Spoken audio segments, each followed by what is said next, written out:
This is Life with Candace story time. Life has a beautifully tragic way of not showing you things until you need to see them. You can be driving in your car, or sitting on your friend's couch, having a drink, having a really bad week, and then all of a sudden you remember something that happened like 10 years ago and you can't breathe, and then bam, like a ton of fucking bricks to your head, you have an epiphany. Tragically, life taught me a lesson, and while I never understood because I didn't have time in the past, I didn't necessarily take the time in the present to figure it out. How can you possibly save someone when you've been trying to be saved all along? Growing up, I had no foundation. Parents always fighting, mother not around, dad always gone working, fighting when they were together, which obviously never made anything better. Moving and running from things you didn't know existed or even comprehended was something that you had to fight and hide from. Life is the boogeyman. The boogeyman is under your bed or hiding in your dresser. You're living in a world full of boogeymen walking around and encountering them every day. Seeing paintings and pictures in people's houses and in the store, home sweet home, love built this house. Those type of bullshit sayings are just words with no real meaning behind them. Yes, they're painted and placed perfectly in a frame for you to look at every day, but what do they mean? I've never known a home. It was always just a place to sleep, eat, shit, and bathe in. It's not some place to thrive or build a life. I've moved 41 times and I'm only 38 years old. I have moved more times than I have been alive. I've always had to have a backup plan. Plans A through C all day, even went as far as D, just in case something popped off and I had to have a backup to my backup. White picket fences and roses growing around your home with birds chirping, folding your laundry, and fairy tale lives don't really exist. Messy houses and chaos is real. You can feel it, hear it, see it, taste it. Real things happen every day. How we perceive those things is up to us. How we react to those things, that's also us. I've always made decisions based on because I have to. I have to admit that with all of the traumatic things that I have encountered and been through, I haven't made many decisions based on the fact that I want to. I don't even really know what that means. Something could be said to me, proposed to me, written down in a business plan outlining the next 5 years of life, and I'm like, God damn it, I'm in. Sign me up. I have a bleeding heart. I've always thought it was because I was a kind, generous person. And now I'm not saying I'm not those things. I know that I am, but to a degree, you have to look at yourself and wonder if it's because you're really trying to help and save someone or if you're trying to help and save yourself. I've made a lot of fucked up choices in relationships my whole life. People I thought were my friends, my ride or dies, became acquaintances very quickly. Lovers that I thought would turn into forevers were covered in red flags, and honestly, what the fuck is a red flag when you're 16, 18, 20 years old? No one sits you down as a child and explains gaslighting, manipulation, narcissism, or any of those things. You know what I learned? I learned how to care for a baby and write a check when I was 8 years old. I could write a check, change a diaper, make a bottle, and cook dinner, but I didn't even know how to figure out basic multiplication tables. I still use my fingers sometimes. Everything I have done is because I've had to. People have made my choices for me. People have led me down paths I never should have been on. I've been empty my whole life. I've always had a missing piece. I've never been whole. There are years of my life that I don't even remember. And I'm not talking about infancy or toddler years. I'm talking preteen and teenage years. Just poof, fucking gone. Like I literally just evaporated and then came back in the middle of my life playing out in that present moment and just resumed conversation like everything was normal. I've always craved a home, a safe, clean space for me, not sleeping in my car at gas stations and grocery stores, crashing on couches, or anything of the like. Just a safe place I knew I could actually sleep with both eyes closed and take a breath. I've been backed into so many corners in my 38 years of life, I sometimes just wait for the next one just to pop up so I can lean against that bitch and take a fucking break.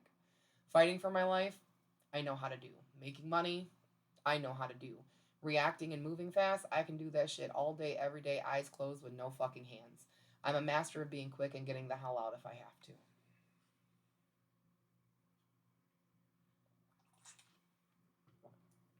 Tragically, the one thing that I cannot do is love and appreciate myself. I am confident, funny, charming, smart, witty, intelligent, good looking. Yes, I do love myself in those ways. However, genuinely loving yourself is your whole self. Always looking for excitement, something to do, a distraction, which I do. Come to find out, that's not healthy nor a great way to live. I am so burnt out that now my inner bomb ass bitch flame is dimming and I can feel it. As I go through things, I always just immediately react and get whatever done. I move. That is trauma Candace moving. That is trauma Candace speaking. I never knew I was allowed to take time and really think things through to make sure that it was going to behoove me if I even did X, Y, or Z. You present me with A, I'm shooting straight to that bitch Z. That's how you get things done. I have the biggest heart and the most love I've ever seen out of a person. I'm definitely not being funny or bathing in the radiance of myself, but I have given everything I have had to people because my heart says yes. But fucking why? I was with a man for 10 years, married 8, but only really together for about 5.5 of those years. When it came down to getting divorced, it was treacherous, the way things happened between us. I was scared at one point, and I never thought that I would be that. By the time things escalated and he moved out, what did I do? Take a guess. Within 2 months, I created a whole new life for myself. I moved into a condo downtown in the city, got a new car, new clothes, new hair, a new job. Everything was new. Shit, I could have changed my fucking name and just put that bitch on the fucking checklist. I didn't sit and think about how I was going to pay my bills or how I was going to get by. I pulled my resources, got off my feet, packed me and the pup, and got the fuck out.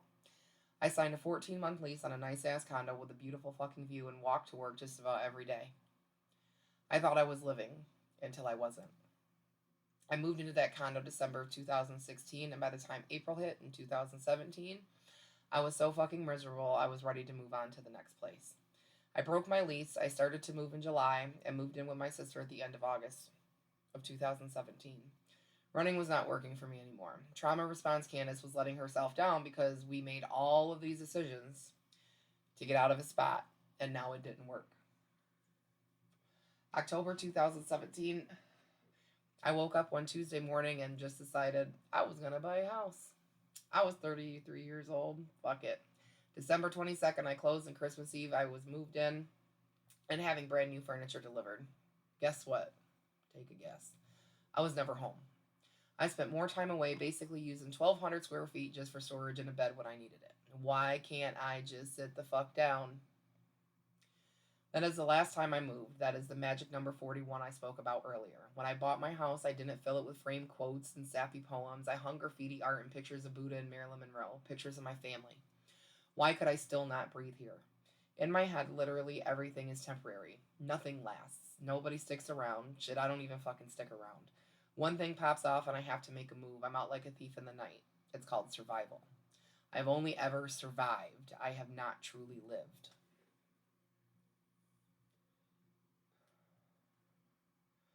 Don't get me wrong, I have and have had incredible people in my life that I've done a lot of great things and experienced stuff with.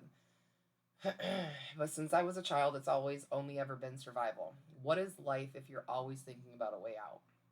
I go into restaurants, bars, concert venues, people's houses, and I scope out every window and door.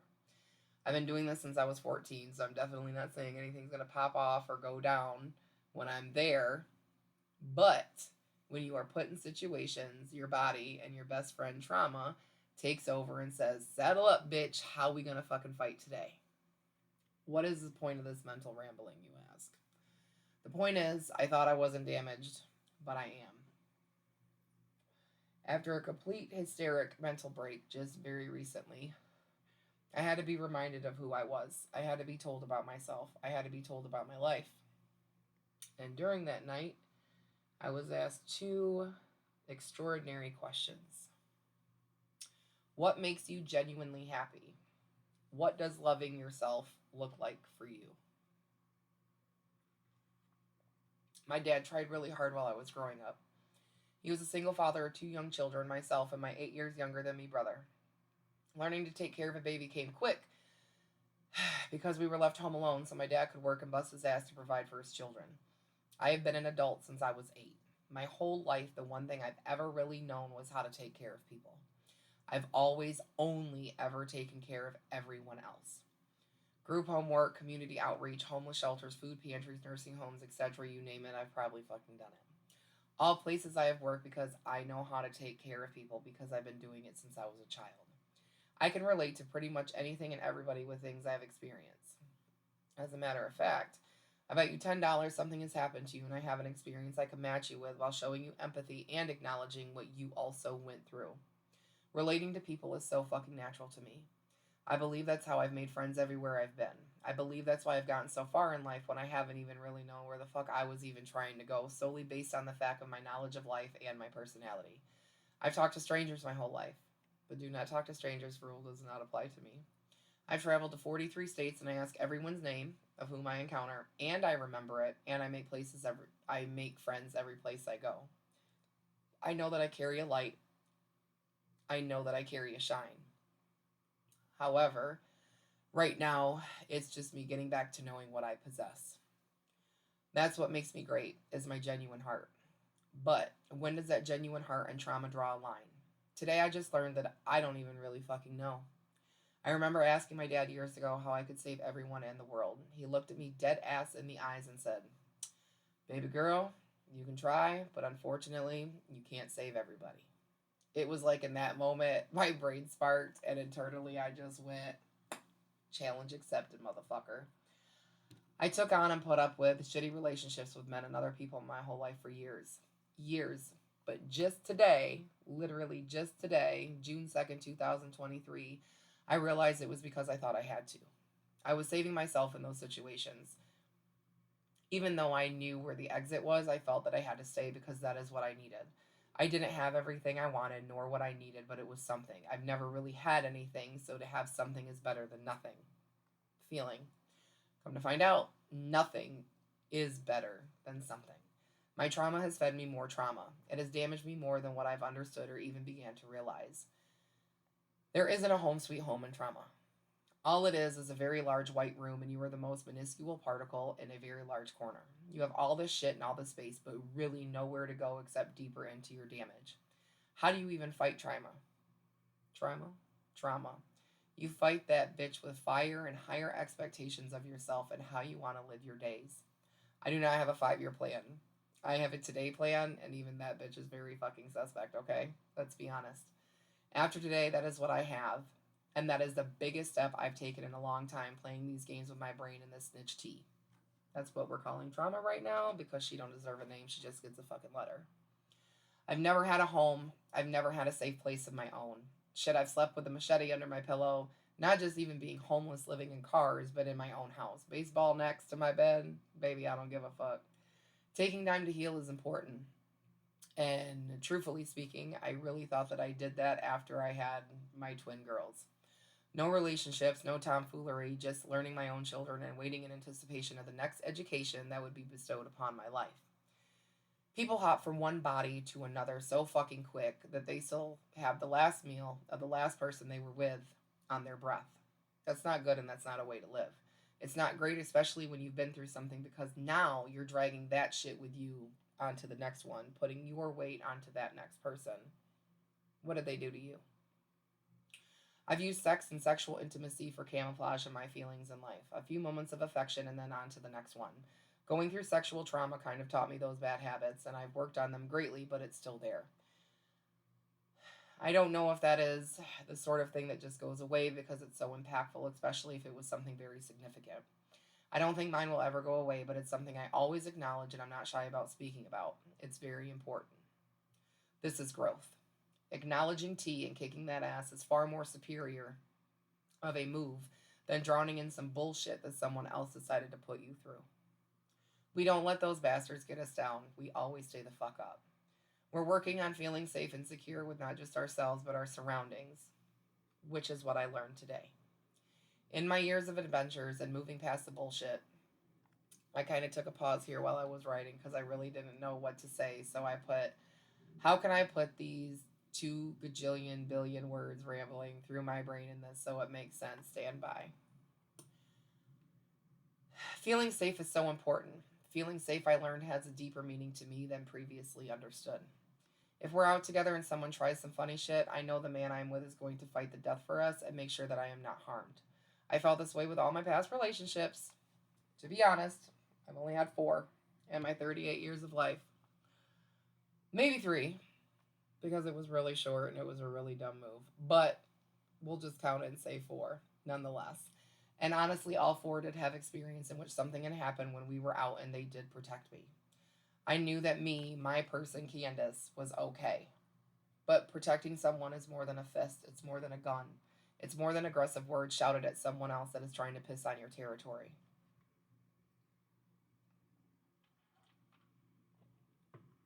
Not having a home, not having any stable environment, I understand that I've been searching for this my whole life. I believe that's why I got married so soon and on a whim like I did. My ex husband, 20 years older than me, was throwing flags at me the first year and a half we were together, and I ignored them. He loved me when we were together and fed me the attention and affection that I needed in moments when I wanted them. We laughed, loved, and 80% of the time we just laughed. Laughed over every fucking thing.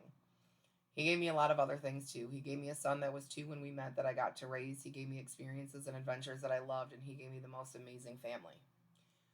Those crazy motherfuckers have been everything in my life. When I disappeared and when things got really rough and I didn't even know how to talk or be around my own family, I had them. All gajillion of them. Really close to that number though, because honestly, they really are like an army and they're every fucking where, okay? It was constant. It was fun. It was stable. It was therapeutic, supportive of me and what I wanted to do with my life. Even when things were coming to an end and they seen it, they still supported and loved me and inherited me in the divorce. That's what we say. That's real love and real family. I don't know if I would have stayed with him so long without them, but that brings me to the point of if you think you need something because you are used to it, you really don't. You just like the idea of something or someone. You like certain things, traits of a person that keep you sparked. I definitely shouldn't have stayed in that relationship as long as I did. And obviously, if I would have left sooner, it wouldn't have mattered because I would still have family by my side. It was the idea of that I was now married and had obligations and responsibilities. It was just thoughts that I had in my head that I let control my heart. Even after we divorced, which took almost 3 years because he did not want to let me go, we still talked. We could still laugh, but we definitely couldn't be together. Once you can't trust someone or you don't feel safe, it's over. I had to be done. The father of my children is the same. Fists, guns, words, swords, firecrackers, it doesn't matter, whatever they have. Yes, by all means, please protect me. That is your job, but all of me needs to be protected. No one has ever, ever put me first and protected my heart. I need a cigarette for this.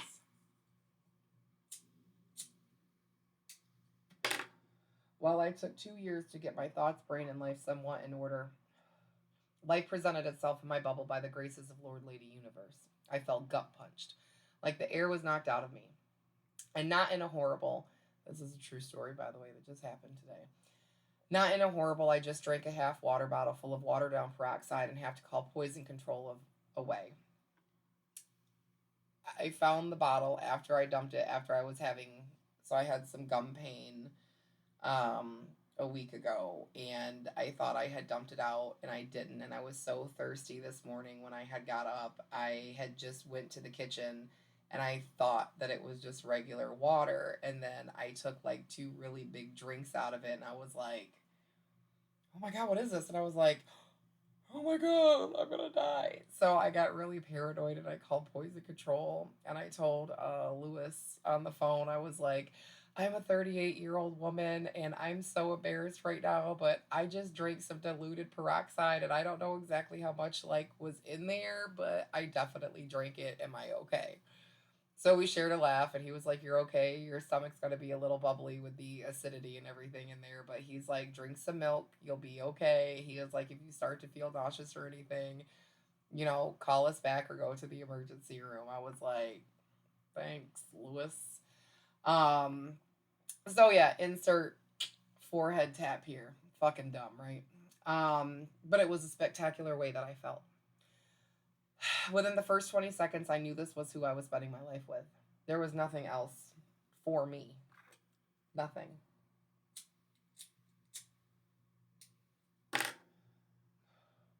Within 3 days, we expressed that we loved each other. Him first, the following morning, and then me right after. Together every day, talking every day.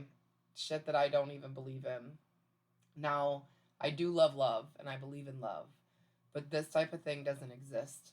trips, children, love, houses. A year later, something happens that is traumatic for the both of us, and now it comes to a slowdown. It screeches at the stop sign because the train is still hustling down the tracks, but it needs to stop. Unfortunately, things happen in life sometimes that are in our control and also out of our control. How you handle those situations is on you. The only thing you have power over is how you choose to react. It doesn't matter what that is in a relationship, someone dying, cheating, getting deported, going to jail, getting sick, robbing a bank, losing a job, whatever. It's hard to understand a feeling like this when you don't believe it doesn't exist. Let's say it doesn't seem real. I cannot describe, which is odd because I work very well with words, but I cannot describe feelings that never existed in my world at any point. The only man I've ever have felt safe with is my dad. He protected all of me as best as he could. Baby girl, as he would always say, I'll always have your back and do the best I can, Lord willing, to make sure nothing happens to you. I didn't know until today while making this life decision was and is still so difficult. Losing someone by no choice of either party is always going to be hard. But today, the epiphany that Lord Lady Universe gave me is that while losing someone in the past, even though it should have already happened, wasn't so much the person being gone that hurt. It was just the idea of them not being there that hurt. You can be complacent with anything or anyone. You and your husband are in your 70s, one foot on the banana peel and one foot on the fucking grave. Why the fuck waste time, energy, money, and effort to get divorced now after being unhappy for the last 15 years? Go to your room, take a nap, peace out, holla at me in the morning, okay? That's complacency. While this loss is devastating, it's not an idea or anything that we are upset about. It's like this. A lot of couples, when they're together, they flash money, fancy dinners, trips, dates every single night to each other, which is fucking great, right? But they don't just have them. You don't just have each other. They have things distracting them and keeping them so busy that they don't really know what it's like to just be with that person alone without anything. It's understanding you're so distracted you can't hear the other person's heart beating with yours as you lay on their chest. It's acknowledging the fact that even though you have a great time together, you're just out partying or being with other people, not with each other. Sometimes you take those things away and you just have each other in a room and you find out that you can't stop talking, touching, laughing, or picking on each other. It's just you guys entertaining each other with your dumbass jokes and nose and forehead kisses. Having choices made for me is something that has happened my whole entire life. This year has flown by, and I've been making my own choices and doing what I, for the first time in my life, wanted to do. When something big happens and that one choice is taken away, it cuts you the deepest where you feel like you're going to bleed for an eternity. Your breath is taken away. I've never felt anything like I have this year in happiness or even today in sadness my entire life. And I'm going to try to say this because I can't speak the language very well, but I'm going to try to say it. I can type it. Mampam a euro no. This means missing rib. I'm not religious, but I know everyone believes in something. I say this now because I tell you I've never had a home and I've never felt safe in my life. I have realized that I found home and safety within one person. It's not a trait you find in another that appeals to you. It's not a scent, a sexual attraction. It's not things that keep yourself occupied when you're together. Home and safety is hard. It's when you lay down at night and you take a breath.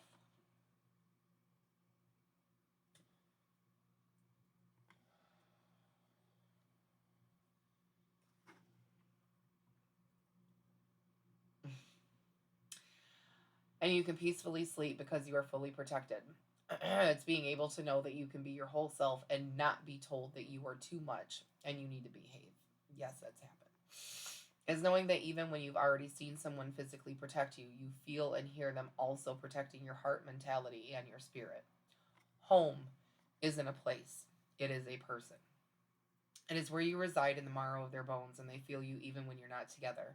It's energy you could still feel hundreds of miles away from each other. Two people come together and feel safe, feel a light, and it can be taken away in an instant. Epiphany is realizing that saving people when you're trying to save yourself is wrong. Keeping someone around because you're comfortable, complacent, content, lazy is not a way to live. If you have a friend named T, kick that bitch in the cunt and keep that shit moving. I'm still working to get rid of her, and I won't stop. I have things happening in my life that is really, really trying to put me down, mentally and physically, but I see the changes that need to be made.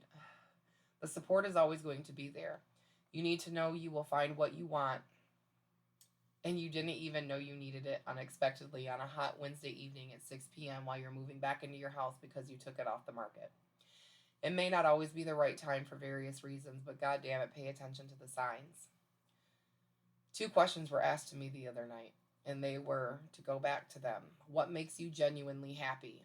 What does loving yourself look like for you? Right now, what makes me happy is that I have realized I have been hindered by things and people that I shouldn't have allowed to have so much control over me. What makes me happy is that even though I've wasted time allowing T to make all of the decisions for me, I don't need to do that anymore. Right now, loving myself looks like progression, and that is good enough for me right now in this moment. I don't have a 5 year plan, I have a today plan,